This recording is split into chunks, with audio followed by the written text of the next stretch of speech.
샬롬을 살다. 우리 한번 다 같이 큰 목소리로 해보겠습니다. 샬롬을 살다. 샬롬을 살다. 네, 여러분들이 많이 익숙해져 있는 이 말이 요 문장에 들어가 있지요. 어떤 단어입니까? 예, 샬롬이라고 하는 단어입니다. 샬롬이라고 하는 단어. 오늘 주제어도 키워드 샬롬이다라고 이렇게 말씀을 드릴 수가 있습니다. 예, 샬롬이 무슨 뜻인가요? 샬롬? 예? 샬롬 하면은 샬롬 이렇게 하잖아요, 우리가. 평안. 예, 맞습니다.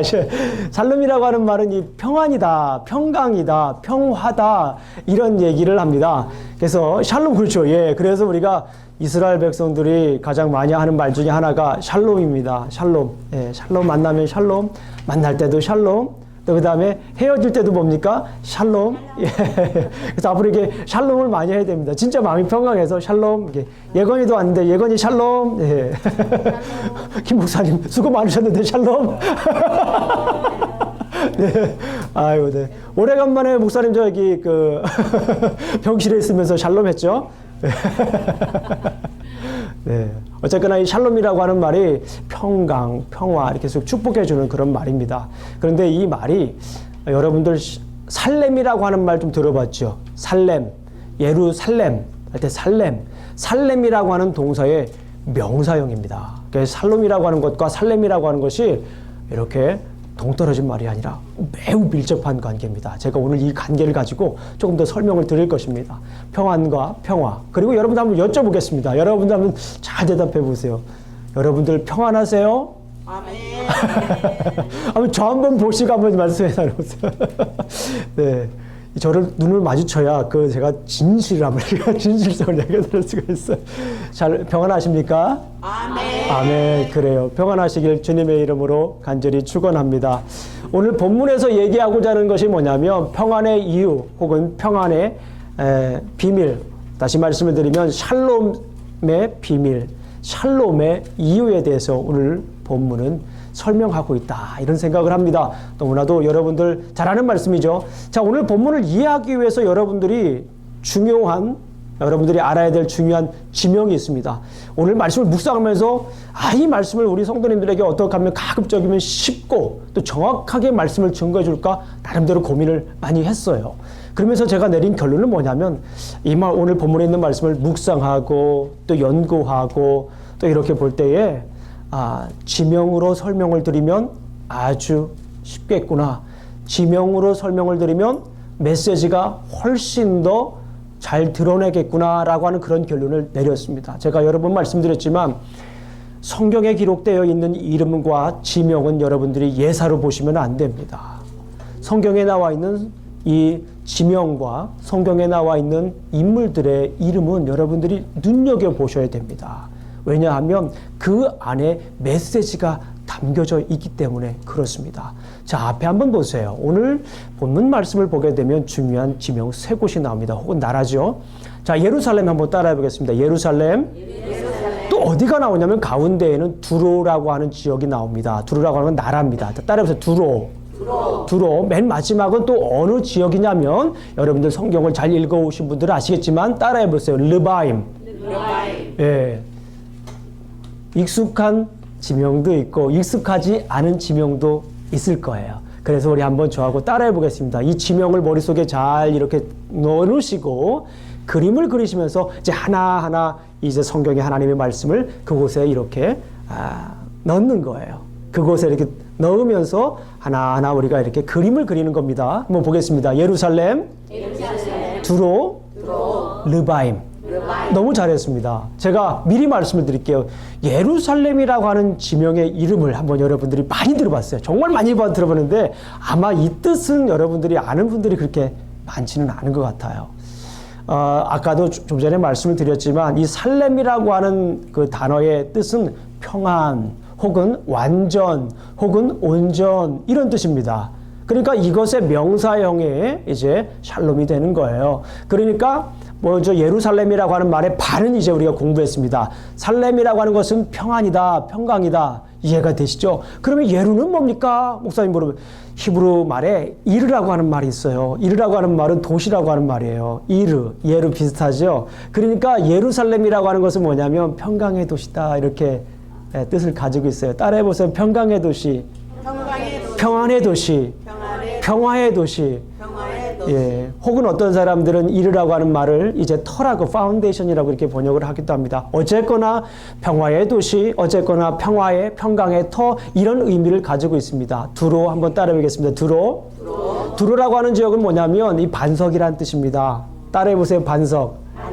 제 그리고 이 르바임이라고 하는 지명을 한번 설명드릴게요. 르바임은요 두 가지 의미가 있어요. 두 가지 의미 있는데 이게 상반된 그런 의미입니다. 이 가라앉다라고 하는 뜻이 있어요. 가라앉다라고 하는 뜻이 있고 그 다음에 이렇게 치료하다 그런 뜻이 있습니다. 그러니까 가라앉는 거, 실패하는 거, 그리고 또 이렇게 회복되는 그런 의미가 한 단어에 두 개가 있습니다. 사실은 여러분들이 잘 아시겠지만은 사실 따라해보세요. 극과 극은 통한다. 따라해보세요. 극과 극은 통한다. 그래요. 아무것도 없으면요 모든 것이 있는 거예요. 모든 것이 있으면요 아무것도 없을 수도 있습니다. Everything is nothing, nothing is everything이 될 수도 있어요. 이거 굉장히 중요한 그 개념 중에 하나입니다. 어쨌거나 여러분들이 지금까지 이렇게 따라왔다 그러면 이제 거의 반은 다 이제 이해를 했다 생각이 듭니다. 그럼 지금부터 이제 한번 여러분들이 저하고 한번 성경 내용으로 들어가서 왜 김영중 목사가 이렇게 지명을 강조했는가라고 하는 것을 한번 보도록 해보겠습니다. 자, 지난주에 우리가 살펴보았습니다. 이제 드디어 다윗이 뭐가 됐습니까? 왕이 됐어요. 왕이 됐는데 그 왕이 된 지역 여러분들 혹시 기억하고 계신가요? 그렇습니다. 그렇습니다. 요 부분에서 말씀을 해주셨는데 아닌가요? 헤브론입니다. 헤브론이라고 하는 지역에서 7년 반 동안 이제 왕으로 이제 섬겼죠. 그런데 이 헤브론이라고 하는 지역에 단점이 있는 거예요.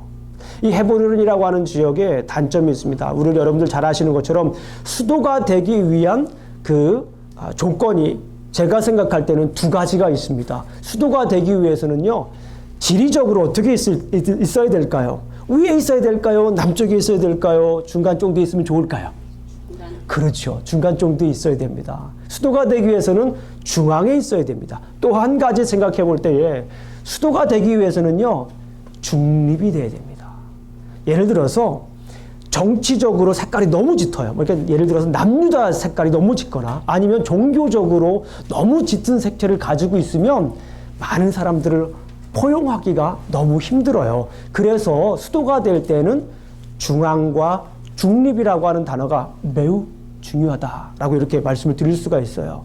그래서 이 다윗은 중앙과 중립이라고 하는 이러한 생각을 가지고 수도를 물색한 것 같아요.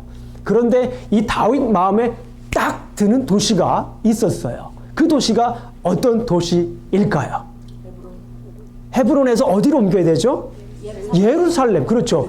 헤브론에 이런 단점이 있으니까 예루살렘이라고 하는 지역을 보았을 때, 다윗이 보았을 때 정말 여기를 수도로서 적합한 지역이다라는 생각이 들었던 것입니다.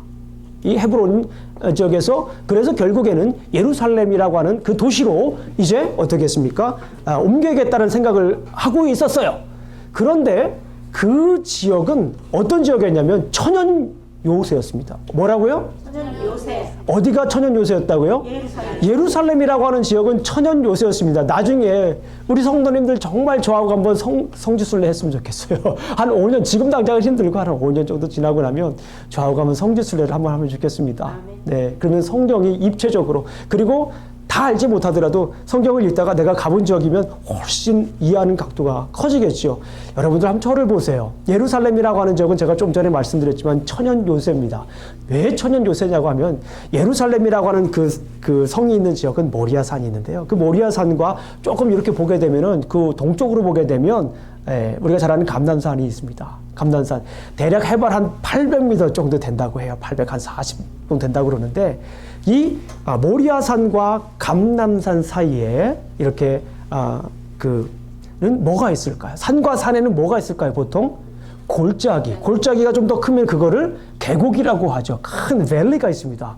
아주 깊은 밸리가 있고, 그 다음에 이 앞쪽 남쪽에는 어떤 골짜기가 있냐면 흰놈의 골짜기가 있습니다. 검은 놈의 골짜기가 아니라 흰놈의 골짜기가 있습니다. 이쪽 흰놈이 있습니다. 흰놈의 골짜기가 있고, 또 이쪽 서쪽에는 티오포엔 골짜기라는 골짜기가 있습니다. 그래서 결국에는 이런 골짜기 이름들 여러분들이 잘 기억을 못 하셔도 결국에 이 예루살렘 성이라고 하는 지역은 뭐냐면 동쪽과 남쪽과 서쪽이 뭐로 되어 있다라는 거예요? 이 계곡으로 되어 있다라는 거예요. 계곡으로 되어 있기 때문에 천연 요새입니다. 이 말은 뭐냐면 거기에다 굳이 이런 뭐 담을 쌓지 않더라도 다른 나라들이 쉽게 다가올 수 없는 그런 지역입니다. 북쪽만 이제 잘 방어를 하게 되면 아주 난공불락의 성으로서 이제 계속 유지가 될 수가 있었습니다. 예전에 천연 요새였기 때문에 이 다윗이 수도로서 결정하는데 너무나 아주 완벽한 지역이었습니다. 지리적으로 중앙이었어요. 그리고 중립적인 그런 입장을 띄었고 예전부터, 그리고 더 중요한 걸 수도 있지만은 천연 요새였기 때문에 드디어 이제 예루살렘이라고 하는 그런 지역을 점령하기로 했습니다. 그래서 점령을 하는데 오늘 본문을 보게 되면 여러분들은 어떻게 점령했는지 여러분들이 잘 알고 있습니다. 점령을 하는데 아무리 생각을 해봐도 들어갈 자리가 없어요. 약점이 없는 거예요. 그런데 오늘 본문에서 다윗은 그 약점을 찾습니다. 어떤 약점이냐면 수도가 이렇게 성으로 둘러싸여 있습니다. 그러면 이 성은 방어하기도 좋지만 너무 좋죠. 그런데 거기에서 이 이스라엘 여러분 가보시기만 하겠지만은 물이 굉장히 중요한, 물이 구하기 힘든 지역이에요. 그런데 거기에서 이 성 안에 있는 사람들이 먹을 수 있는 그 물이 흐르는 곳이 있었습니다. 물이 흐르는 곳이 있었는데 그 물을 찾기 위해서 이제 한 12m 정도 되는 직각으로 구멍을 뚫어서 거기에서 이제 물을 떠다가 이제 성 안에 있는 사람들이 그거를 먹었어요. 요즘에는 웨런의 샤프트라고 합니다. 그 영국의 그 웨런이라고 하는 사람이 거기를 탐험하다가 그걸 발견했기 때문에 웨런의 샤프트라고 하는데, 그 물이 흐르는 지역에서 물을 이렇게 직각으로 떠가지고 기온샘에서 흐르는 물을 이제 떠서 성에 있는 사람들이 먹었는데 그거를 아무도 몰랐던 것 같아요. 그런데 다윗이 그것을 알게 됐어요. 다윗이 그것을 알게 돼서 결국에는 누가 거기로 올라갈 것이냐, 올라가는 사람에게 내가 대장 줄게, 이런 얘기를 해가지고 역대상 11장 6절을 보게 되면 요압 장군이 그 수로로 올라가서 이제 예루살렘을 이제 빼앗는 그런 장면이 연출됩니다. 자, 오늘 말씀을 한번 보겠습니다. 말씀을 보게 되면 8절을 읽어보겠습니다. 8절을 읽어보시면 제가 지금껏 설명한 것이 왜 그런가라고 하는 것을 여러분들이 이해를 하실 수가 있어요. 자, 우리 사무엘하 5장 8절에 있는 말씀을 다 같이 한번 읽어보도록 하겠습니다. 시작. 그날에 다윗이 이르기를 누구든지 여수 사람을 치고는 수고로 올라가서 다윗의 마음에 미워하는 자리 더는 사람과 맹인을 치라였으므로 속담이 되어 이르기를 맹인과 자기적인 사람의 집에 들어오지 못하리라 하더라. 아멘. 여기에 보게 되면 그 수로라고 하는 데 있죠. 물 깃는 대로 올라가서 다윗의 마음에, 여기 물 깃는 대로 올라간다는 것이 그 수구입니다. 수구. 그래서 그것이 좀 전에 말씀드린 거기에 이제 요압 장군이 올라가서 이제 그 예루살렘을 빼앗습니다. 그런데 아까 전에 말씀드렸던 것처럼 예루살렘은 난공불락이었어요. 그러니까 거기 있는 사람들이 그래요. 여기에 들어오는 사람은 이 다리 저는 사람들일지라도 누구나 다 이길 수 있다는, 그러니까 여기 성 안에 있는 사람이 다리를 절어도 오는 사람들 다 이길 수 있다라고 하는 것은 그만큼 뭐예요? 그 성에 대해서 자신감이 있었던 거예요. 아무거나 이곳에 들어올 수 없을 것이라고 하는 그런 자신감이 있었던 거예요. 그런데 다윗이 그 약점을 차고 이제 들어가는 그런 장면이 오늘 이제 연출이 되고 있죠. 계속해서. 자, 그런데 이것이 중요한 의미를 가지는 것이 무엇이냐면요. 여부수족 속에 살던 이 지역 을 이제 빼앗아서 예루살렘이라고 하는 그런 성으로 이제 이름을 개명을 합니다. 자, 이 여부수족이 살던 이 지역은요, 예전에 여호수아 시대에 유다 지파에게 주었던 땅입니다. 유다 지파에. 그러니까 대략 한 400여 년 전에 이 땅을 주었는데 그동안 이 땅을 점령을 했다는 얘기입니까? 점령하지 못했다는 얘기입니까? 점령을 하지 못했어요. 그러니까 가나안 땅이 지금까지 완전히 정복되지 않은 상태인 거예요. 그러니까 여호수아에게 명령을 해가지고 가나안 땅을 점령하라고 그랬잖아요. 가나안 땅을 점령하라고 그랬는데 점령하지 못했습니다. 몇 년 동안 대략 400여 년 동안 점령하지 못하고 있다가 드디어 오늘 이 자리에서 다윗이 왕이 되고 수도를 찾는데 그 성을 보니까 유독 그것이 예루살렘 성이었던 거예요. 그래서 여기에서 결국에는 이 400여 년 동안 여호수아 시대를 거쳐서 사사기 시대를 거쳐서 점령하지 못했던 그 땅을 오늘 드디어 뭐 했다라고 하는 거예요? 점령했다라고 하는 거예요. 그러니까 여기서 보통 우리가 그렇구나라고 끝나면 되질 않는 거예요. 여기서 주는 말씀의 의미가 있습니다. 뭐냐면 지금껏 우리가 사무엘서를 계속 살펴보았지만 사무엘서 생각하면 무엇입니까? 룻기서 생각하면 무엇입니까? 룻기의 배경이었던 사사기 생각하면 무엇입니까? 어둠이잖아요. 칠일 것 같은 어두움.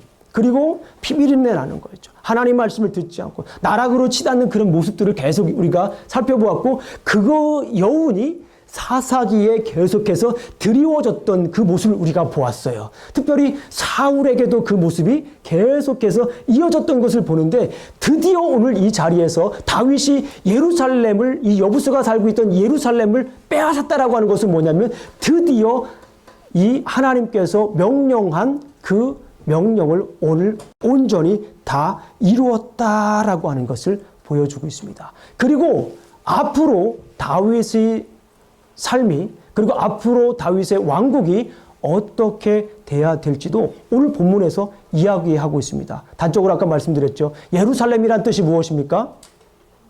평화의 도시. 살렘이라고 하는 것은 평화.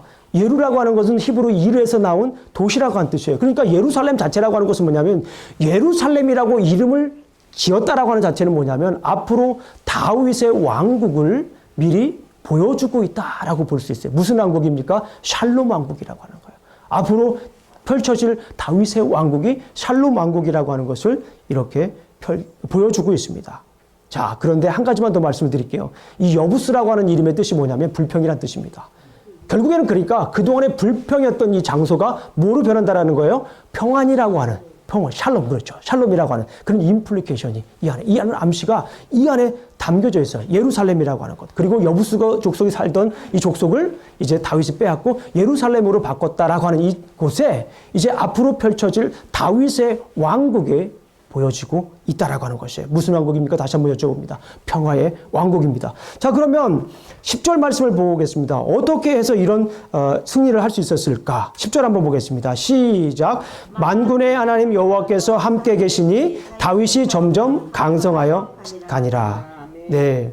결국에는 다윗이 이 여부스 족속이 살고 있던 이 지역을 점령하면서 예루살렘이라고 하는 이름을 짓고 계속해서 이제 앞으로 펼쳐질 다윗의 왕국을 우리가 가늠할 수 있는데요. 그 이유는 하나님께서 계속 다윗과 함께 하셨기 때문에 그렇습니다.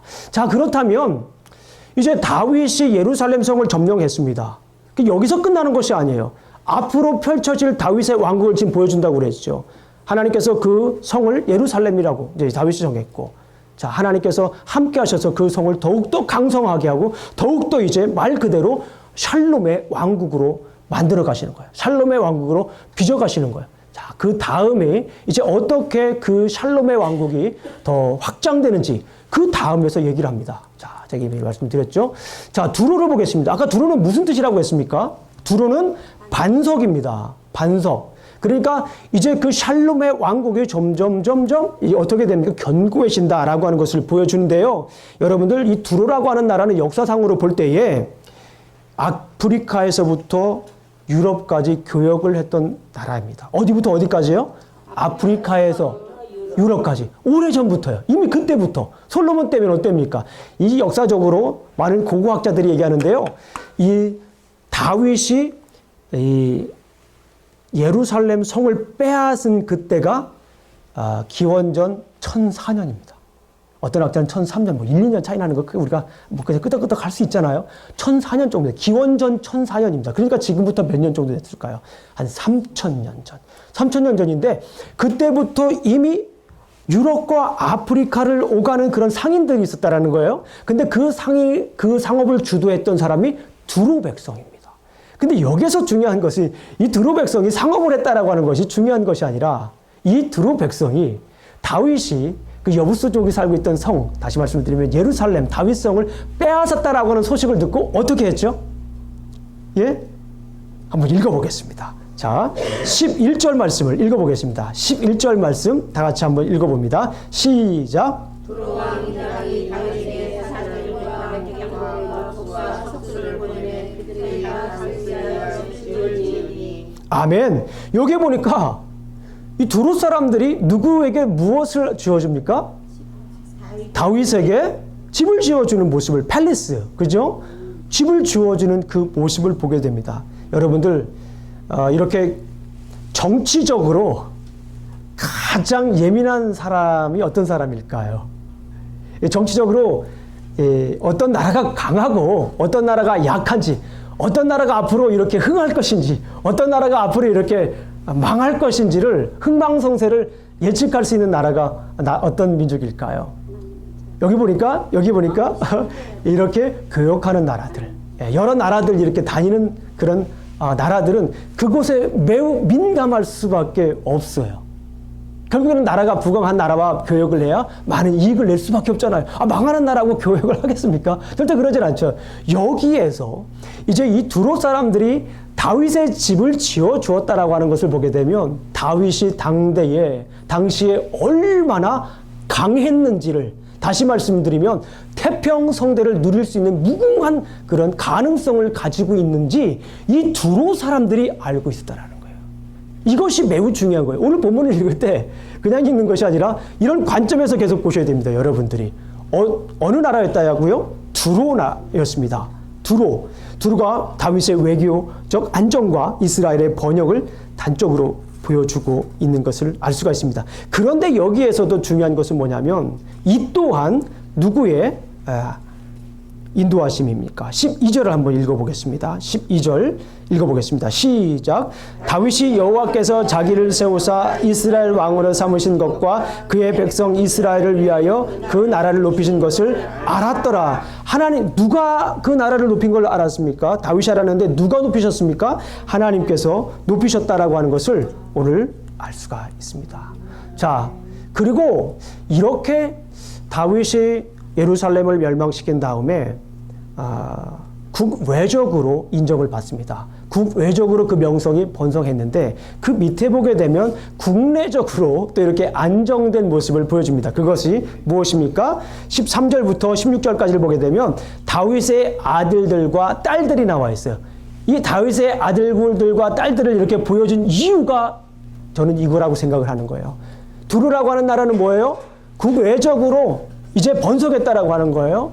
그 다음에 여기 아들과 딸들을 보여준 건 뭡니까? 국내적으로 이제 안정적으로 되었다라고 하는 것을 단적으로 보여줍니다. 이것이 왜 중요하냐면 우리가 살펴봤지만 사무엘하 2장과 4장에는 어떤 사건들이 일어났죠? 거기에는 이미 집안과 집안의 싸움이 있었어요. 사울 집안과 다윗 집안의 싸움이 있었어요. 그것도 2장부터 4장까지 그렇게 긴 장으로 이렇게 설명을 하고 있어요. 그 말은 뭡니까? 내부적으로도 매우 불안했다라는 거예요. 내부적으로도 나라로서 이렇게 성장할 수 있는 기반이 그때 당시만 해도 없었다라고 하는 거예요. 그러나 오늘 본문에서 다시금 이렇게 다윗의 아들과 딸들을 보여주는 이유를 통해서 볼 때 그것이 보여주는 이유가 뭐냐면 내부적으로도 이제 어떻게 됐다라는 거예요. 내부적으로도 이제 번성했다. 내부적으로도 안정됐다라고 하는 것입니다. 2장부터 4장까지 있었던 그 혼란이 2장부터 4장까지 있었던 그 피비린내나는 그 싸움이, 집안의 싸움이 이제 종식됐다라고 하는 것을 이제 말해줄 뿐만 아니라 그 안정을 찾았다, 종식됐다라고 하는 걸 넘어서 이제 자손들이 번성하고 있다라고 하는 것까지도 지금 보여주고 있다라고 하는 거예요. 자, 역시 읽었던 것처럼 하나님이 함께 하셨죠.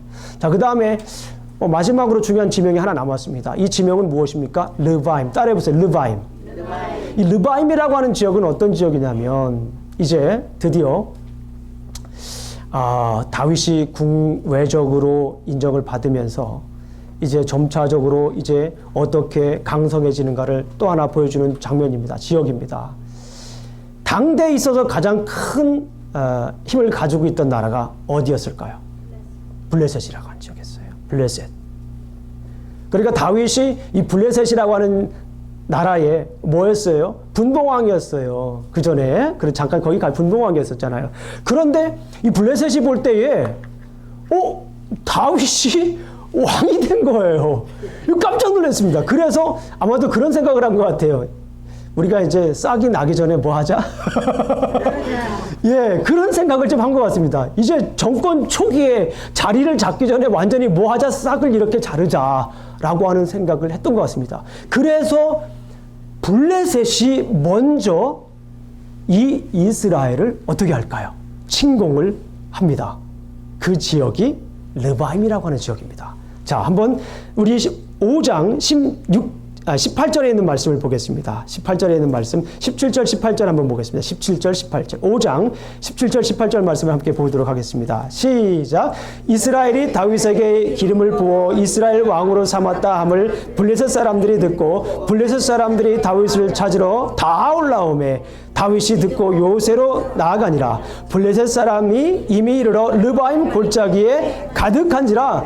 이 르바임이라고 하는 지역입니다. 이 르바임이라고 하는 지역에 이제 정착을 하게 됩니다. 근데 이 르바임이라고 하는 지역은 어떤 지역이냐면 아까도 말씀드렸지만은 가라앉다, 이제 멸망하다 그런 의미를 가지고 있는가 하면 이제 치료하다, 힐링되다 그런 의미를 두 가지를 가지고 있어요. 제가 말씀드렸지만 그래서 사실은 우리가 극과 극은 통해요.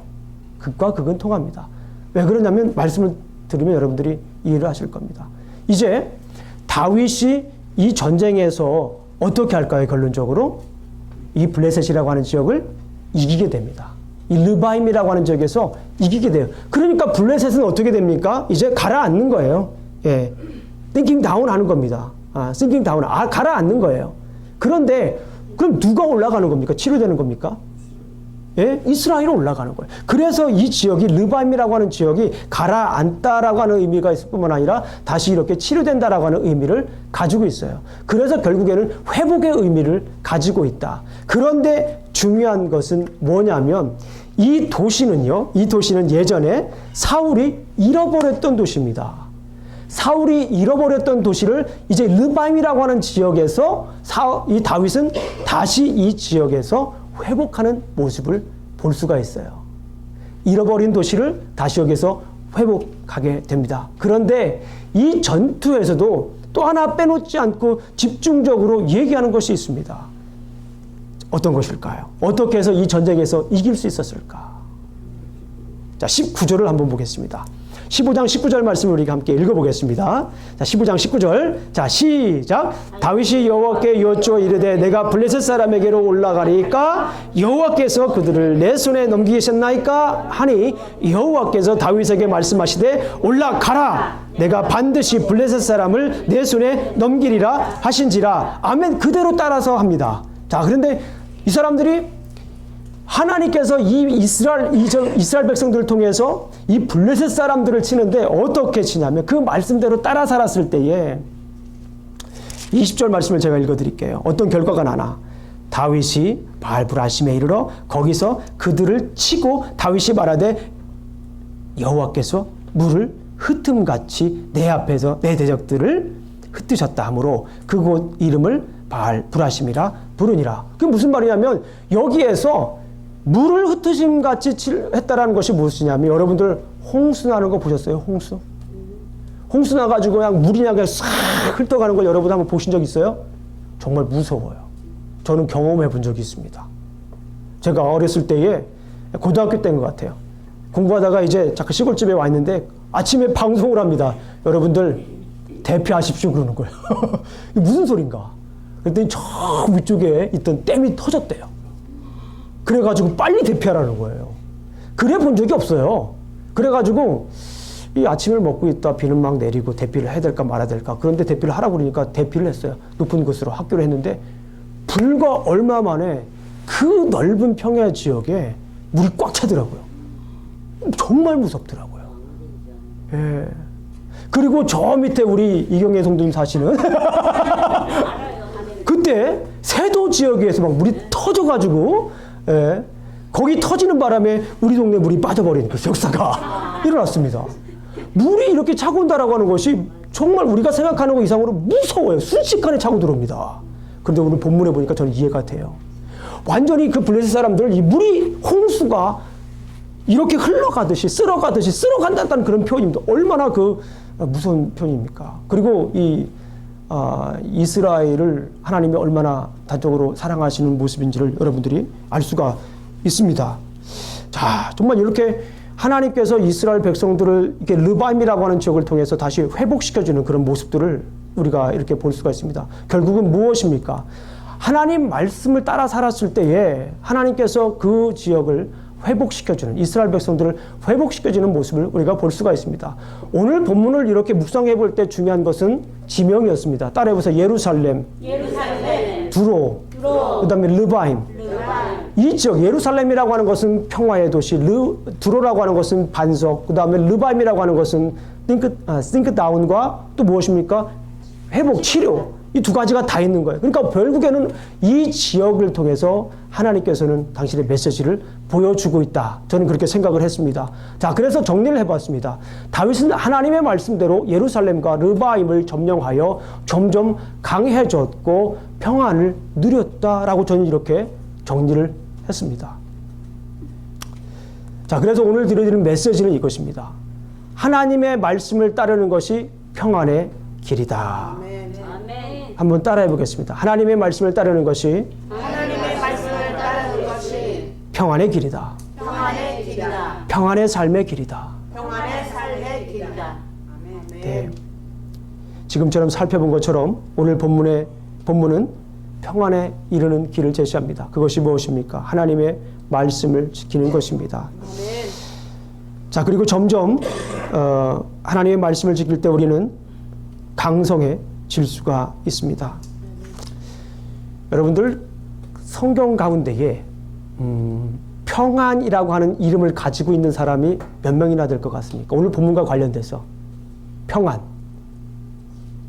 그러면 성경 인물 가운데 가장 이 평강의 왕으로 살았던 사람이 누구일까요? 예, 솔로몬. 예, 따라해보세요. 샬롬, 살렘, 솔로몬. 같은 뜻입니다. 그러니까 사실 여기에서 솔로몬이라고 하는 것은 가장 평화롭게 산 사람 중에 한 명이에요. 여러분들이 댁에 가셔서 유튜브나 아니면 구글에 한번 쳐보세요. 솔로몬의 의미는 쳐보면 피스라고 나옵니다. 평화라고 나와요. 이게 히브리 원어에서 다 어근이 같아요. 따라해보세요. 샬롬, 살렘, 솔로몬. 다 어근이 같아요. 그런데 이 솔로몬이 왜 평강의 왕이 됐는지 제가 여러분들하고 잠깐 나눠야 될 것 같아요. 제가 뭐 다른 예화를 들고 다른 뭐 이런 것보다는 성경에서 주는 그 가장 대표적인 예를 들어서 인물을 들어서 여러분에게 설명을 드리도록 하겠습니다. 여러분들이 이 솔로몬이 어떤 사람이에요? 지혜왕. 그렇죠. 저 너무 잘하죠. 지혜왕입니다. 또 어떤 사람입니까? 솔로몬 하면? 지혜로운 왕이고 또 우리 열왕기상하라든가 이런 데를 읽어보게 되면요. 솔로몬은 건축가입니다. 솔로몬 성전을 지은 건축가입니다. 아주 너무나 뛰어난 건축가지요. 또 솔로몬은요, 잘 아시는 것처럼 교역을 많이 했어요. 그때 당시에. 교역을 많이 했습니다. 그래서 요즘 말로 말하면 탁월한 비즈니스맨이었습니다. 건축가. 여자를 좋아했는지는 모르겠어요. 그러나 그것도 굉장히 중요한 말씀이에요. 성경에 보게 되면 이 솔로몬이 열왕기상 11장 3절에 보게 되면 700명의 아내가 있었답니다. 700명의 아내가 있었고 300여 명의 첩이 있었다고 그럽니다. 그러니까 더한 몇 명입니까? 1000명입니다. 굉장히 많았던 것 같아요. 그랬는데 좋아했는지는 모르겠습니다. 하여튼 많이 있었던 건 사실입니다. 우리가 보게 되면 이 솔로몬은 잘 아시고 지금까지 말씀드린 것처럼 탁월한 왕이죠. 또 그 다음에 많은 부를 누렸던 사람이고요. 건축가이고 비즈니스맨이고 또 여러분 잘 아시는 것처럼 잠언도 많이 했어요. 그러니까 이 말은 뭐냐면 학자입니다. 학자. 요즘 말씀드리면 아주 뛰어난 학자였다. 그래요. 그래서 가만히 생각을 해보니까 이 솔로몬 하면 남자들의 우상이 될 수도 있겠다. 그런 생각이 들었습니다. 솔직히 말씀드립니다. 남자들이 누릴 수 있는 건 다 누린 사람 중에 한 명이 누구다? 솔로몬이다. 그런데 이 솔로몬이 고백한 얘기가 있어요. 여러분들 좀 번거롭더라도 이 성경을 찾아야 됩니다. 여러분들 전도서를 보겠습니다. 전도서 1장 2절을 보겠습니다. 한번 찾아서 저와 함께 이렇게 표시를 한번 해보세요. 구약성경 948페이지입니다. 948페이지. 제가 가지고 있는 성경은 948페이지입니다. 전도서 1장 2절을 한번 읽어보겠습니다. 이 전도서를 지은 솔로몬이 인생 말미에 인생의 끝자락에서 고백한 겁니다. 누가 고백한 거라고요? 누릴 수 있는 것. 다 누려본 사람 중에 한 사람인 이 솔로몬이 인생의 끝자락에서 고백한 이야기입니다. 1장 2절 읽어보겠습니다. 시작. 전도자가 이르되 헛되고 헛되며 헛되고 헛되니 모든 것이 헛되도다. 아멘? 아직도 미련이 있는 분이 있어요. 아니, 목사님, 그래도. 이런 생각을 하시는 분들이 있어요. 그래도 한 번은 이렇게. 그런데 이 솔로몬이 얘기한 것이 뭡니까? 한 번만 얘기한 것도 아니에요. 헛되고 헛되며 헛되고 헛되니 모든 것이 헛되도다. 자, 1장 17절부터 18절까지 한번 읽어보겠습니다. 전도서 1장 17절, 18절. 우리 다 같이 큰 목소리로 한번 읽어봅니다. 1장 17절, 18절. 시작. 내가 다시 지혜를 알고자 하며 미친 것들과 미련한 것들을 알고자 하여 마음을 썼으나 이것도 바람을 잡으려는 것인 줄을 깨달았도다. 지혜가 많으면 번뇌도 많으니 지식을 더하는 자는 근심을 더하느니라. 아멘. 또 한번 찾아볼게요. 2장 10절부터 11절까지입니다. 2장 10절부터 11절까지. 자, 시작. 무엇이든지 내 눈이 원하는 것을 내가 금하지 아니하였으니 무엇이든지 내 마음이 즐거워했던 것을 내가 막지 아니하였으니 이는 나의 모든 수고를 내 마음에 기뻐했습니다. 이것이 나의 모든 수고로 말미암아 얻은 몫이니라. 그 후에 내가 생각해 본즉 내 손으로 한 모든 일과 내가 수고한 모든 것이 다 헛되어 바람을 잡는 것이며 해 아래서 무익한 것이로다. 솔로몬이 다 이렇게 고백을 한 거. 아까도 말씀드렸지만 솔로몬은 아마도 인류 역사상 가장 많은 것들을 누렸던 사람인 것 같아요. 물론 양으로가 아니라 물론 솔로몬보다 더 많은 것을 누린 사람이 있을 수 있습니다. 그러나 남자로 볼 때에 솔로몬처럼 이렇게 누릴 만한 것들을 다 누리는 사람이 그렇게 많지는 않았던 것 같아요. 그런데 이 솔로몬이 진정한 평강의 왕이 될 수 있었던 것은 이런 것들을 깨달았다라는 거예요. 이런 것들을 누려서 평화의 왕이 된 게 아니에요. 많은 것들을 누릴 수 있는 것들을 누려서 솔로몬이 된 게 아닙니다. 그가 깨달은 것 때문에 그렇습니다.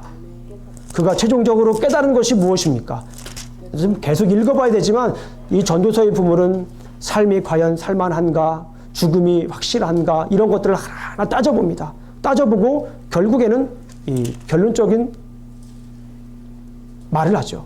자, 12장 13절을 한번 보겠습니다. 전도서 12장 13절을 우리가 한번 볼게요. 이것이 솔로몬의 최종적인 결론입니다. 누릴 걸 다 누릴 수 있었던 이 솔로몬이 인생의 끝자락에서 인생 요말에서 고백한 최종적인 고백입니다. 자, 한번 함께 읽겠습니다. 시작. 이래 결국을 다 들었으니 하나님을 경외하고 그의 명령을 지킬 것이라. 이것이 사람의 본분이라. 그렇습니다. 우리가 진정 평강을 누리기를 원한다면은 이것이에요. 이래 결국을 다 들었어요. 누릴 거 다 누려봤습니다. 해볼 거 다 해봤어요. 사람들이 부러워하는 거 다 해보았습니다. 하나님은 그런데 그 끝자락에서 결론을 내립니다. 저는 해볼 거 다 안 해봤기 때문에 이런 고백을 할 수는 없을 수도 있어요. 그러나 그러고 싶지는 않아요, 제가. 말씀을 통해 보니까. 그렇잖아요. 굳이 그걸 따라할 필요가 있겠습니까? 오늘 본문의 말씀을 보니까 하나님을 경외하고 그의 명령을 지킬 거다. 아멘. 이것이 사람의 본분이다라고 이렇게 얘기를 하는 것입니다. 우리가 언뜻 생각할 때 우리에게 재물이 우리에게 평안을 줄 것 같은 생각이 많이 있어요. 솔직히 많이 있잖아요, 우리가. 그리고 그 재물을 따라서 우리가 많은 것들을 좀 포기하고 살아야 될 때도 많이 있습니다. 제가 한번 여쭤볼게요. 평안하십니까? 또 한번 여쭤볼게요. 그런데 이 재물이 결국에는 어떻게 됩니까? 더 많은 불안을 주고 또 오히려 우리의 내일을 앗아가는 그런 모습들을 우리가 보게 됩니다. 그래도 어떤 분들은 그래도 많아봤으면 좋겠어요. 아직도 미련 버리지 못하시는 분들이 있어요. 그래도 좀 많아봤으면 좋겠어요, 목사님. 회개는 나중에 하더라도. 많을 때 한번 이거 좀 이렇게 좀 해보겠습니다. 여러분들 마음을 잘 모르는 게 아닙니다. 그래요. 그런데 오히려 더 복잡하게 하고 더 힘들게 하는 그런 모습을 우리가 볼 수가 있습니다.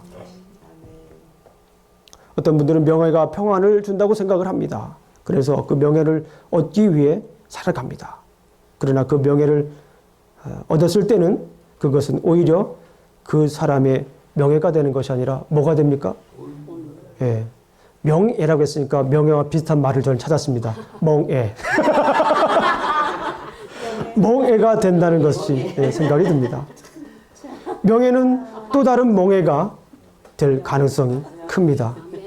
여러분들 진정한 평안을 원하십니까? 아멘. 그렇다면 말씀으로 돌아가십시오. 아멘. 그 말씀 속에 당신을 향한 하나님의 뜻이 담겨져 있습니다.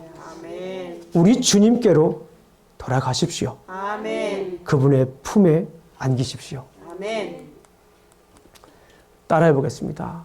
평안을 너에게 끼치니 평안을 너에게 끼치노니 곧 나의 평안을 너에게 주노라. 곧 나의 평안을 너에게 주노라. 내가 너에게 주는 것은 내가 너에게 주는 것은 세상에 주는 것과 같지 아니하리라. 세상에 주는 것과 같이 아니하니라. 너희는 마음에 근심하지도 말고 너희는 마음에 근심하지도 말고 두려워하지도 말라. 두려워하지도 말라. 아멘. 아멘.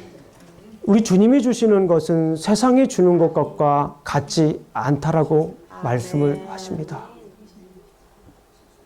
우리는 많은 것들을 쫓아가죠. 세상이 여전히 그리스도인임에도 불구하고 세상 것을 따라가고 살고 있습니다. 여전히 주님의 제자라고 우리가 얘기를 하면서도 세상의 가치에 많은 부분을 두고 우리가 살아가는 모습을 볼 수가 있습니다. 그런데 우리 주님은 말씀하십니다. 내가 주는 것은 세상에 주는 것과 같지 않다. 열심히 재물을 열심히 명예를 많은 쾌락을 따라 살아보았지만 그것이 주는 것은 평안이 아니라 결국은 우리에게 멍해를 주고 결국은 우리에게 또 다른 아픔을 주고 결국엔 또 다른 상처를 주는 것이었다라는 것입니다. 우리 주님께서 계속 얘기하십니다. 수고하고 무거운 짐진 자들아 다 내게로 오라. 내가 너희를 쉬게 하리라. 아멘. 우리 다시 한번 합니다. 수고하고 무거운 짐진 자들아 수고하고 무거운 짐진 자들아 다 내게로 오라. 다 내게로 오라. 내가 너희를 쉬게 하리라. 내가 너희를 쉬게 하리라. 주님 안에서 쉬는 것이 참 평안입니다. 주님의 품에 안기는 것이 참 평안입니다. 나는 마음이 온유하고 겸손하니 나의 멍에를 메고 내게 배우라. 그리하면 너희 마음이 쉼을 얻으리라. 아멘. 이제 이는 내 멍에는 쉽고 내 짐은 가벼움이라 하시니라. 아멘. 우리 기도하시겠습니다. 아버지 하나님 감사합니다. 오늘 이 말씀을 통해서 우리가 잠시 참 평안의 의미를 우리가 살펴보았습니다. 그리고 그 참 평안이 어디서 오는지 우리가 잠시 알아보았습니다. 우리가 말씀을 따라 살 때 우리에게 참 평안이 있음을 우리가 알았습니다. 주님을 따라 살 때에 주님의 품에 안길 때에 우리가 참 평안을 누릴 수 있음을 알았습니다. 세상에 주는 가치와 세상에 주는 쾌락과 세상의 유혹을 물리치고 주님의 품 안에 살아갈 수 있도록 참 평안을 누리며 살아갈 수 있도록 주님 지켜주시옵소서. 예수님 이름으로 기도합니다. 아멘.